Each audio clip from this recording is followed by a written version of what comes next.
Your Olympic hero has arrived. It's true, it's true. You're watching Fugitive Redeye, and welcome to another episode of Random Thoughts that is also a rant, another Random Thoughts. And this is one that kind of goes with things I've touched on before. But I wanted to talk about today online orders, now, and versus brick-and-mortar stores. Now, obviously this does have a lot of overlap with some of the other subjects I've talked about, but there was one thing in particular that I want to rant about at the beginning that made me want to make this video in the first place. So I recently bought a rare manga on eBay. And when I bought it, it shipped out, and it's been a few weeks since I ordered it. I actually ordered it back on September 14th, right? And it was supposed to arrive yesterday. Now, that's a couple of weeks to ship it out and all that, which, pretty standard. It was coming from Mexico. But when I ordered it, shipped, everything seemed fine. Originally, it said it was untracked, but then they gave it a tracking number, so of course I kept up to date with the tracking number. But then, when I looked yesterday, it says out for delivery. I'm like, okay, cool, I get the mail. There's nothing there. So then after that, I go on eBay, and I check, and it says, no such number on the tracking number. And then I check on the post office website, and it says that no such number. So the address that it had didn't exist. It said it wasn't able to do it, and it was returning. So I immediately went to the post office when I figured this out, but keep in mind, this was about 4 p.m. that I figured this out.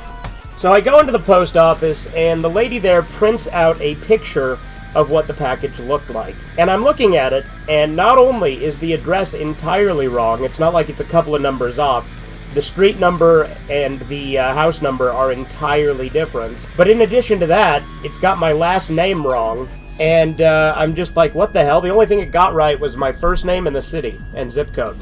So I'm like, how do you fuck it up this bad? And I'm like, I don't know, maybe the seller accidentally combined multiple orders, because it happens. These people have multiple customers on eBay, right? So I look at it, and I'm like, well, shit. And so the post office lady's like, yeah, it's not with the carrier. They sent it out this morning, and then she gave me a number to call to try and reach what they call consumer affairs for the post office to try and intercept the package. I call it, and nobody answers. Nobody fucking answered the phone, and it had me leave a message. So I left a message, and on the message I left, I said, hey, this package with this tracking number is supposed to go to this address, not this address. Hoping that that would be enough, because, I want to get this as quick as possible. Well, I call back today. Turns out, not only was that not enough, they shipped it out even further, so now they can't even intercept it. They shipped it already back to Mexico at 2 a.m. this morning. And so now it's gone. Like, it's gone quicker than it got here. So now I'm dealing with messaging the eBay seller, who hasn't gotten back to me yet, but, I just messaged him, so we'll see how it goes. But that really pissed me off, because I'm like, I bought this thing, and now I don't get it. And I'd rather have the money back than nothing, obviously. I'd rather just get the fucking item I ordered. You know how it is. But nevertheless, this isn't the first time I've been fucking gypped by eBay. There's other times where I've ordered other mangas or DVDs or gaming stuff that when it shipped out never showed up. So for instance, there was a Dragon Ball manga I ordered years ago that never shipped out, and I just kind of forgot about it, so I never got with the seller on that one. That was years ago, mind you. But another one that was an issue was I ordered this Clark Gable DVD set, and then they sent me a fucking copy of Peter Pan instead of the Clark Gable DVD set I ordered, and I was like, what the fuck? In addition to that, there was a time when I ordered this Banjo-Kazooie fan cartridge, right? It had Banjo Dreamy on it, which, I've streamed before, so obviously I did get a working copy. But the original one I ordered didn't work. And the seller said, if I shipped it back, I could get a refund, but at that point I was too lazy, and it was like $30, so I was just out $30. I didn't care. Also, there was a time on Amazon when I ordered Hitchhiker's Guide to the Galaxy 6 that they gave it the wrong address, or it was delivered to the wrong address. But when I contacted the seller, somehow they were immediately able to fix it, and I got it, after, a day or two. So, that one was a pleasant experience, despite the fact that Amazon's messaging system is way worse than eBay's. But, again, there have been multiple times where I've been, fucked over by it. Or there'll be times I'll order something, and it doesn't make it clear that it's a bootleg, and so, I get kind of ripped off with that. So it's happened. So that brings me to the rest of the topic for today, which is online stores versus brick-and-mortar stores. Now, online stores can be very convenient because they have plenty of things that you can't get anywhere else. That is something that is worth mentioning, is it is convenient and it ships to you. You don't have to go anywhere, and you don't have to, like, just hope that they have what you want when you go into a store, right?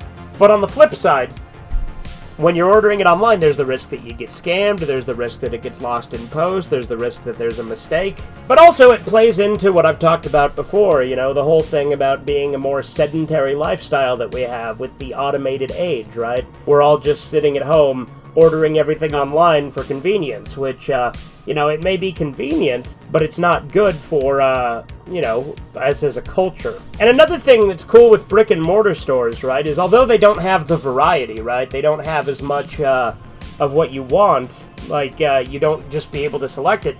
Part of the fun of that is the thrill of the hunt, to go in and see what they do have, to look and see if they have a thing you're looking for, and to be surprised by something that you didn't know you wanted, right? There's plenty of cool things with that, and unfortunately brick and mortar stores are dwindling, right? There's less and less of them. FYE doesn't really have any locations near me anymore. Best Buy, Walmart, Target, a lot of these are like phasing out their physical media and stuff like that. Really, there's just local shops that are kind of like FYE but not as good. And then there's also, you know, thrift stores. Those are like the main ones now. And pawn shops too, to a lesser degree, where you can kind of do the thrill of the hunt. There's also local, like there's local game stores, there's local video and game resellers, things like that that can be fun. But there's less and less of them every day, and they're more overpriced. Thrift stores tend to be the most wild card, because sometimes they can have something. I remember one time a thrift store I went to had a copy of Euro Tsukidoji 1 that I almost bought, but didn't. This was before I bought the Perfect Collection, mind you. And it was the movie edit, but still. I remember I saw it there, and I was like, oh, that's interesting. I hadn't heard of it at the time, right? I just thought it was interesting that they had a hentai just mixed in with the rest of the DVDs. But yeah, I'm really irritated about this order. I'm hoping the seller will make it quick and easy with getting back to me, but I haven't heard back from him yet. He has all positive feedback, so I'm hoping this is simply a misunderstanding and that we can get it resolved, either by getting me the item or by getting it refunded. I remember there was one time I also ordered some Dragon Ball AF manga that they canceled the order because they didn't have it in stock, and it's like, well, why the fuck did you have it listed if you didn't have it in stock? But that's a whole other thing, too. Point is, I'd rather not be out my money. I mean, it's not the end of the world if it happens, but, nevertheless, it would really piss me off, and I think I would have to leave the first negative feedback I've ever left if that ends up happening, but we'll see. Anyway, that's all I really had to say today. I hope you enjoyed. Have a good one. Toodles. That sucked. I'm sure glad that's over with. Subscribe, the Fiji to Redeye.